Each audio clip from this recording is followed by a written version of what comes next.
네, 어제는 이제 사도 바울의 이제 첫 번째 선교여행 일정이었습니다. 우리 구브로 섬에서 일어난 일을 살펴봤고, 오늘은 이제 다시 이제 대륙권으로 돌아와서 이제 사역하고 있는 이 사도 바울의 모습을 볼 수 있습니다.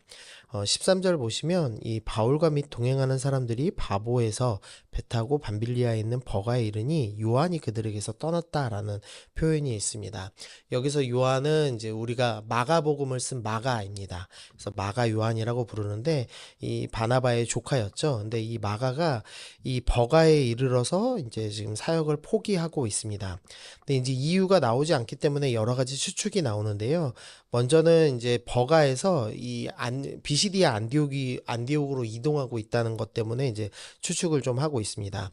이 성경에 안디옥이 여러 개 나오는데 이 안디옥이라는 이름은 셀루코스 1세라는 이제 왕이 자신의 부친의 이름을 따서 16개의 도시를 지었다고 합니다. 이제 그 중에서 이제 우리 안디옥 교회, 이 시리아 안디옥이라고 부릅니다. 그 지역하고 오늘 이 비시디아 안디옥, 이 두 지역이 이제 가장 유명한 지역인데요.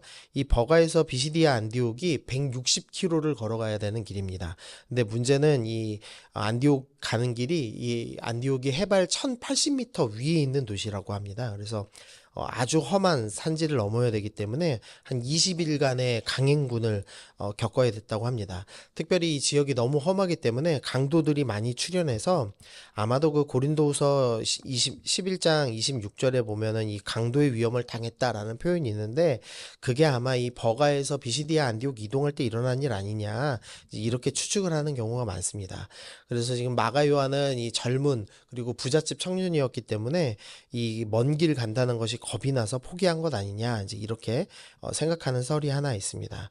또 하나는 이 역시나 고린도후서 11장 25절에 이 세 번 파선하고 일주야 깊은 바다에서 지냈다. 그러니까 파선해서 바다에서 아마 일주일간 이 떠돌아다녔던 일이 있었던 것 같은데 그때가 지금 이 구브로에서 버가로 가는 이 배 여정에 있었던 일 아니냐 이렇게 이제 추측하는 분들도 있고요. 그 다음에 또 갈라디아서 4장 13절에는 내가 처음에 육체의 약함으로 말미암아라는 구절이 나옵니다. 사도 바울이 이 갈라디아 지역, 그러니까 즉 이 비시디아 안디옥 들어갈 때 육체적으로 매우 약했다라고 이야기를 합니다. 아마도 그 버가가 바닷가였기 때문에 바닷가에 풍토병을 걸려서 그 풍토병을 피해서 산악 지역으로 간 것 아닌가 이제 이렇게 추측을 하기도 합니다. 뭐 어떤 추측이든지 이제 마가 요한은 지금 사역을 포기했고 지금은 당장 문제가 안 되는 것처럼 보이지만 결국 이제 2차 전도 여행 때 이제 사도 바울 팀과 바나바 팀이 갈라지는 아주 큰 일이 되죠. 그래서 이제 나 하나쯤 뭐 포기한다고 무슨 일 있겠어 하면서 이제 마가는 포기했을 텐데 그것이 사실은 교회에 큰 어려움이 되고 있다는 것을 봅니다. 그래서 교회를 위해서 가장 내가 해야 될 일은 뭐냐? 내가 먼저 건강하게 서는 일이라는 거죠. 그래서 내 눈앞의 상황에 지금 당장 닥치는 어려운 일들 그 일 보고 낙심할 것이 아니라 굳게 서서 내가 먼저 굳게 서서 사명 이루겠습니다. 그렇게 먼저 결단을 해야겠습니다. 두 번째로 좀 설교 내용을 좀 살펴보면은요. 먼저 26절 좀 보시면 형제들아 아브라함의 후손과 너희 중 하나님을 경외하는 사람들아 라고 하면서 이 회중들을 두 부류로 지금 사도 바울이 표현하고 있습니다. 한 부류는 아브라함의 후손입니다. 이 아브라함의 후손이라고 얘기할 때는 보통 이제 이스라엘 사람들 유대인을 지칭하는 말이죠. 근데 이 아브라함 후손은 스스로가 이제 구원받을 수 있다라고 생각하는 사람들이었습니다. 내가 아브라함의 후손이니까 무조건 나는 구원이 보장됐다. 이제 이렇게 생각하는 사람들이고요. 그 다음에 하나님을 경외하는 사람들, 이 표현은 이 외국인들 중에서 아직 유대교로 완전히 개종하지는 않았지만 사실상 이제 유대교를 믿는 사람들을 지칭합니다. 이 사람들은 이 외국인들이 이 유대교를 보고 유대교는 참 도덕적이고 그다음에 율법이나 하나님 말씀이 너무 매력적이다 해서 유대교를 따르기로 결정을 했습니다. 그래서 안식일마다 나와서 회당에서 말씀도 듣습니다. 근데 이제 이 사람들이 보통 당시 로마 사람들은 할례를 매우 천한 풍습으로 생각을 했습니다. 근데 유대교에 입문하려면 할례가 의무였죠. 그래서 차마 할례를 받지 못해서 이제 유대교를 다 따르지만 있지만 할례만 받지 않은 사람들, 보통 이런 사람들이 하나님을 경외하는 사람들, 즉 외국인인데 유대교를 믿는 사람들이었습니다. 이 회중들이 지금 두 부류입니다. 어쨌든 둘 다 경건한 사람들, 또 아브라함의 후손이라고 생각하는 사람들입니다. 그런데 이제 사도 바울이 이 이스라엘 역사를 쭉 논하면서 이 사람들이 자격 없는 사람이다라는 평가를 계속할 겁니다. 이 17절 보시면 이 17절 중반에 우리 조상들을 택하시고 애굽 땅에서 나그네 된 그 백성을 높였다라는 표현이 있죠. 여기서 나그네라는 말은 이 외국인 노동자, 그러니까 애굽에서 노예 생활했던 사람들이라고 지금 표현하고 있는 겁니다. 너희 조상들은 자격이 없는 노예였다. 이제 이 얘기를 하는 거죠. 그래서 그 노예들을 하나님이 건져 주셨는데 18절 보시면 광야에서 약 40년간 그들의 소행을 참으셨다. 그러니까 광야에서 얼마나 많은 악을 행했는지 너희가 알지 않느냐. 너희 조상들은 악하고 너희는 자격이 없다. 이제 이 표현을 하는 거죠. 또 24절 보시면 그가 오시기에 앞서 요한이 먼저 회개의 세례를 이스라엘 모든 백성에게 전파하였다. 그래서 너희는 회개의 세례가 필요했기 때문에 하나님께서 요한을 보내신 것이다. 그리고 25절에서 세례 요한이 자기를 이렇게 표현하죠. 그 후반부 보시면 나는 그 발에 신발끈을 풀기도 감당하지 못한다.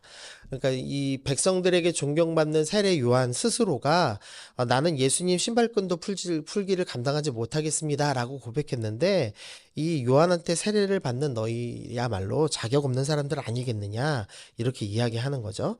그리고 이제 27절 보시면 중간에 이제 안식일마다 외우는 바 선지자들의 말을 알지 못하므로 너희는 안식일마다 성경을 읽지만 성경을 깨닫지 못하는 사람들이다. 그리고 예수를 정죄하였다라고 이제 평가를 하죠. 그래서 회중들 스스로는 나는 아브라함의 후손이다. 나는 하나님을 경외하는 사람이다. 이렇게 표현하고 있지만 실제로는 이제 사도 바울은 너희는 자격이 없다. 라고 지금 평가를 하고 있는 겁니다. 너희는 구원받을 만한 사람이 아니다라고 평가를 하는 거죠. 그러면서 30절에서 하나님이 죽은 자 가운데서 그를 살리셨다라고 합니다. 회중들은 결국 자격 없음에도 불구하고 예수님을 정죄하고 결국은 죄가 없음에도 빌라도에게 사죄하여서 예수님을 죽였지만 하나님은 예수님을 살리셨습니다. 즉 회중들은 지금 하나님과 예수님의 반대편에 서 있다라는 것을 드러내고 있습니다. 자격이 없으면서도 하나님을 대적하는 사람들이라고 이야기하는 겁니다. 복음은 어떤 사람들이 받아들일 수 있는가? 스스로 의롭다고 생각하는 사람들은 절대 복음을 받아들일 수가 없습니다. 자격 있다고 생각하는 사람은 복음을 받아들일 수가 없습니다. 그러면 어떤 사람이 받아들일 수 있느냐? 오직 자격 없음을 인정하고 주님께 도움을 청하는 자, 주님만이 나를 구원하실 수 있습니다 라고 인정하는 사람들만이 복음을 받아들일 수가 있죠. 그래서 우리가 이 복음을 받는다라고 할 때 꼭 기억해야 될 것은 내가 나를 어떻게 평가하느냐입니다. 내가 새벽기도 나오니까 나는 자격이 있지, 나는 중직자니까 자격이 있지 라는 은근한 생각을 갖고 있다면, 내 의로움을 드러내고 있다면 사실 나는 그 누구보다도 복음에서 먼 자라고 할 수가 있겠죠. 그래서 입으로 예수 예수 하는 것이 중요한 것이 아니라 정말로 내가 죄인임을 인정하고 있는가에 대해서 오늘 좀 깊이 생각해 보시면서 주님, 내가 나의 자격 없음을 인정하고 무릎을 꿇고 두 손을 들고 주님만이 나를 구원하실 수 있는 유일한 분입니다. 나는 오늘도 예수님 없이는 살아갈 수 없습니다. 라고 고백하시면서 나아가시는 여러분이셨으면 좋겠습니다. 또 마지막 27절 보시면은요. 이 아까도 읽었지만 이 안식일마다 외우는 바 선지자들의 말을 알지 못한다라는 구절이 있습니다. 이 유대인들이 또 이 하나님을 경외하는 자, 이 외국인들이 절대 말씀을 읽지 않아서 지금 복음을 받아들이지 않은 것은 아닙니다. 그러니까 말씀을 매번 읽었지만 복음을 받아들이지 못했다라는 것이 지금 드러나고 있죠. 그러니까 우리도 매일 말씀을 읽지만 만약에 이 말씀 속에 나타나는 예수님을 발견하지 못하고 이 말씀에 있는 윤리적인 교훈, 이게 나도 이렇게 좀 깨끗하게 살아봐야 되겠다, 이 정도를 생각하거나 아니면 종교 활동으로 생각해서 내가 오늘도 말씀 읽었다, 그래서 나는 1년에 1독하는 사람이다, 뭐 이 정도의 스스로의 의로움에 만족하고 멈춘다면 사실은 우리의 성경 읽기는 유대인하고 아무 차이 없는, 문자는 읽지만 진정한 의미인 그 말씀 속에 숨어져 있는 예수님을 만나지 못하고 있는 것이라는 것이죠. 그래서 오늘도 말씀 읽으실 텐데 읽으시면서 나는 매일매일 말씀 읽으면서 그 속에 있는 예수님을 만나고 있는가에 대해서 생각해 보시면 좋겠습니다. 내가 갈급하지 않으면 결국 말씀을 읽으면서도 내가 더 의롭게 돼야지라는 생각만 하고 멈추게 되죠. 그래서 나의 의로움을 더 돋보이기 위한 말씀 읽기를 하는 것이 아니라 나의 죄인인 됨을 인정하고 오늘도 말씀 가운데서 예수님을 만나고 예수님 앞에 무릎 꿇고 회개하며 말씀이 나를 이끌어가는 삶, 그런 삶 사시기를 소원합니다. 그래서 오늘 말씀 생각하시면서 우리 함께 기도하실 때 먼저는 마가를 좀 생각하시면서 눈앞의 상황과 일에 낙심하는 것, 낙심하지 않고 내가 굳건히 서서 사명 이루기를 소원합니다. 내가 굳건히 설 때 교회가 설 것입니다. 우리 그렇게 소원하시면서 기도하시고, 두 번째로는 스스로 자격 없음을 인정하고 나는 주님이 필요합니다. 그래서 오늘 말씀 읽을 때 특별히 말씀 속에서 예수님을 발견하고 예수님께 엎드리는 은혜를 주옵소서. 우리 그렇게 고백하시면서 우리 기도하시겠습니다.